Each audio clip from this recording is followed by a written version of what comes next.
les choses ont beaucoup changé, et particulièrement à partir du début du siècle, un certain nombre, à partir des années 80. À partir des années 80, on a eu l'émergence d'un grand nombre de pays émergents, les pays du sud-est asiatique qui sont devenus très très importants, très dynamiques, très présents sur la scène économique mondiale, et un certain nombre de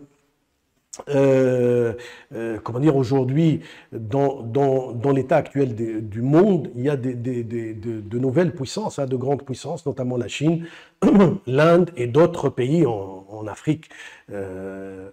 comment dire, des pays comme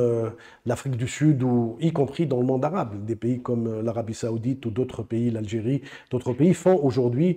sont reconnus comme étant des puissances importantes. Donc la revendication essentielle, c'est de reconstruire un ordre ou réformer Bretton Woods de manière à ce qu'elle reflète, est-ce que ces institutions reflètent l'ordre du monde d'aujourd'hui. Et là, c'est véritablement une bataille dans laquelle les pays développés, les grandes puissances mondiales ne veulent pas céder. Ce qui a amené les pays émergents à créer de nouvelles banques. La banque des BRICS qui est installée à Shanghai, et d'autres institutions pour remplacer les institutions de Bretton Woods qui ont été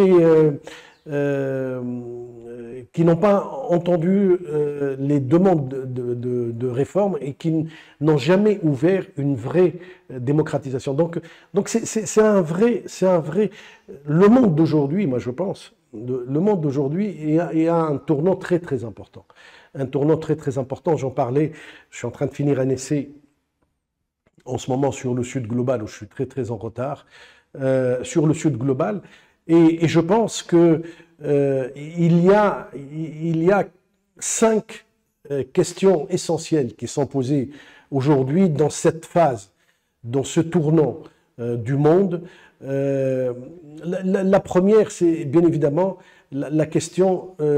c'est une question politique, c'est la question de l'hégémonie et la critique de l'hégémonie qu'ont développé comment dire, les courants tiers-mondistes, qu'ont développé beaucoup d'autres courants, et la quête d'un nouvel ordre beaucoup plus équilibré, moins dominé, une nouvelle forme de globalisation qui soit beaucoup plus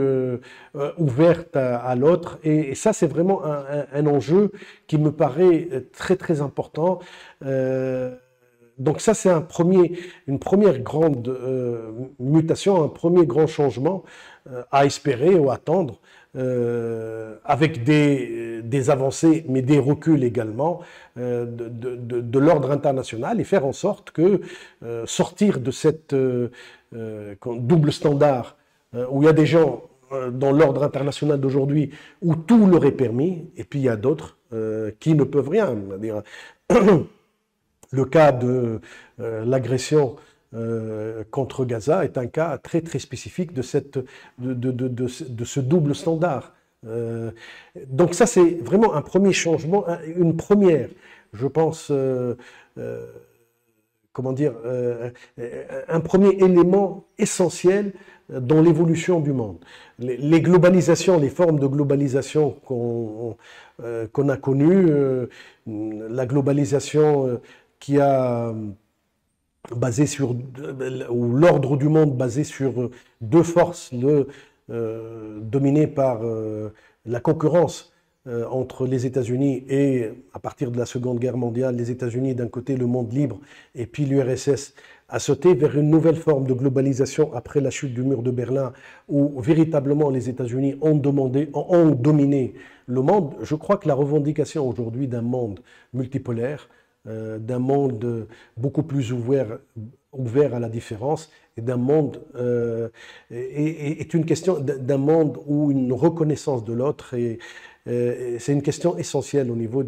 un enjeu important en tout cas de civilisation, de développement. Deuxième, moi j'en ai parlé de 5, le deuxième élément le plus important, c'est bien évidemment le changement climatique. Le changement climatique qui commence particulièrement aux pays en voie de développement, coûter très très cher, et où les pays en voie de développement n'ont pas les moyens de faire les efforts d'adaptation. Il y a une grande difficulté à mobiliser les ressources, ou en tout cas à les mettre à la disposition des pays en voie de développement les ressources nécessaires pour les efforts d'adaptation. Mais je crois que c'est une question qui est essentielle.